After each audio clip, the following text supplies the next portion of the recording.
estudo de hoje, a gente vai ver um pouquinho sobre Jesus no lar.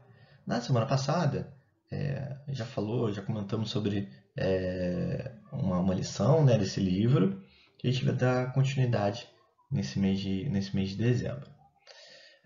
Mas antes da gente começar, vamos pensar em Jesus. Agradecidos estamos, Pai, pela oportunidade de estar aqui, de falar sobre a sua passagem, a sua vida. Que ampare nosso pensamento, nosso coração de sempre, Mestre. Que assim possa ser, graças a Deus. Bom, gente, é o seguinte. No estudo de hoje, o tema que eu escolhi tem o seguinte título, tá? Auxílio mútuo. Tá? Auxílio mútuo. Então, essa passagem fala o seguinte. Vamos lendo e vamos conversar um pouquinho. Começou o seguinte. Diante dos companheiros, André leu expressivo trecho de Isaías e falou comovido quanto à necessidade da salvação. Então, só para saber, ele está falando aqui de apóstolos, tá? Apóstolo André e tal. Comentou com Mateus, outro apóstolo também, os aspectos menos agradáveis do trabalho. E Filipe opinou que é sempre muito difícil atender à própria situação quando nos consagramos ao socorro dos outros. Então ele está falando do trabalho naquela época, né, em que Jesus a todo momento ajudava muitas pessoas. E às vezes as pessoas que estão à volta de Jesus ficavam cansadas porque ou às vezes alguém, né, não compreendia, ou alguém não ficava cansado mesmo, né, não entendia. Então eles estão numa roda ali conversando sobre isso. Tá? Então, e aí Jesus ouviu os apóstolos, estava ali presente, né, nessa roda, nessa conversa, e em silêncio, quando as discussões em derredor se enfraqueceram, comentou muito simples. Em zona montanhosa, através de região deserta, caminhavam dois velhos amigos, ambos enfermos, cada qual a defender-se quanto possível, contra golpes de ar gelado, quando foram surpreendidos por uma criança semi-morta na estrada ao sabor de uma ventania de inverno. Então, uma região que estava muito frio, e tinham dois velhos amigos, né, como ele fala aqui no texto. E aí apareceu uma criança, ou seja, estava enfraquecida, estava doente, quase morta, como ele fala aqui, né? E aí ele falou o seguinte: um deles fixou o singular achado e clamou irritadiço: não perderei tempo. A hora exige cuidado para comigo mesmo. Sigamos em frente. Não queria saber. Vamos assim. Resumo: vou meter o pé. Deixa esse menino aí, deixa para lá. O outro, porém, mais piedoso, considerou: amigo, salvemos o pequenino, é nosso irmão em humanidade. A outra respondeu: não posso, disse o companheiro endurecido. Sinto-me cansado e doente. Esse desconhecido seria um peso insuportável. Temos frio e tempestade. Precisamos ganhar a aldeia próxima sem perda de minutos. Ou seja, de novo, ele falou: poxa, eu estou cansado, né?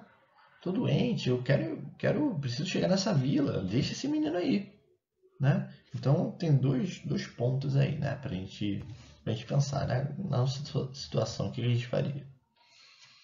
Ele continuou: a chuva gelada caiu metódica pela noite adentro, mas ele, sobraçando o valioso fardo, depois de muito tempo atingiu hospedaria de povoado que buscava. Ou seja, ele chegou onde ele queria, na aldeia lá.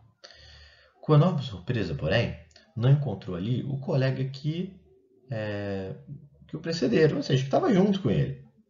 Somente no dia imediato, depois de minuciosa procura, foi o infeliz viajante encontrado sem vida num desvão no caminho alagado, ou seja, encontrou o amigo lá já falecido. Seguindo a pressa e a sós, com a ideia egoísta de preservar-se, não resistiu à onda de frio que se fizera violenta e tomou encharcado. sem recursos, com que pudesse fazer face ao congelamento, enquanto que o companheiro, recebendo em troca o suave calor da criança que sustentava junto do próprio coração, superou os obstáculos da noite fria, ou seja, antes de terminar, antes de eu comentar aqui um pouquinho, da noite fria, descobrira a sublimidade do auxílio mútuo, ajudando ao menino abandonado, ajudava a si mesmo, mesmo avançando com sacrifício para ser útil a outrem. Conseguira triunfar os percalços da senda, alcançando as bênçãos da salvação recíproca. Ou seja, aquele que não queria ajudar o menino foi embora, né, e acabou falecendo. Enquanto aquele outro rapaz que queria ajudar esse menino que estava doente e tal, ficou com ele. E aí o que aconteceu? Pô, eles ficaram ali, um esquentando o outro, abraçados e tal, naquela tempestade, e se ajudaram, né? Acabou um se ajudando no outro. E exatamente por isso que ele sobreviveu. Então, o que ele mostra aqui? Isso é ajuda mútua, né? Esse auxílio mútuo. Exatamente isso que o tema da nossa aula de hoje. E aí ele continua. A história singela deixaram os discípulos surpreendidos e sensibilizados. Terna admiração transparecia nos olhos úmidos das mulheres humildes que acompanhavam a reunião, ao passo que os homens se entreolhavam espantados. Foi então que Jesus, depois de um curto silêncio, concluiu expressivamente: as mais eloquentes e exatas testemunhas de um homem perante o Pai Supremo são as próprias obras. Aqueles que amparamos constituem nosso sustentáculo.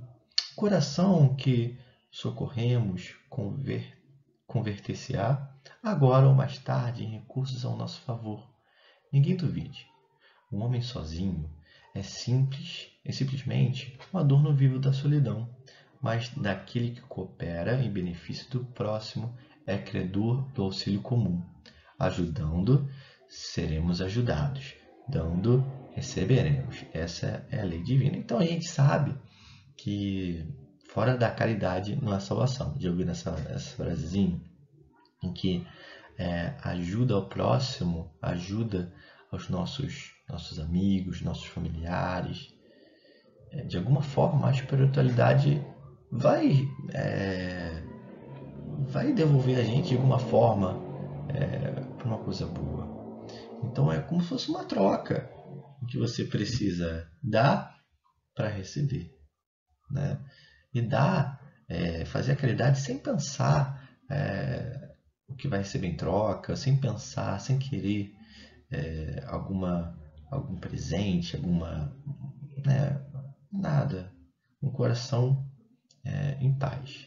Nesse momento de Natal, nesse momento que Jesus está mais perto da gente, não poderia ser uma coisa diferente, em que a gente precisa praticar, precisa olhar aquelas pessoas que estão em mais necessidade à nossa volta, né? Então, essa é a mensagem que eu quis trazer para a gente, tá? Então, encerramos aqui nossa aula, agradecendo, Pai, essa lição, esse aprendizado, essa história, e que a gente reflita e nesse fim de ano a gente possa, de alguma maneira, mudar nossas atitudes, né? Que assim possa ser, graças a Deus. Valeu, galera. Tchau, tchau.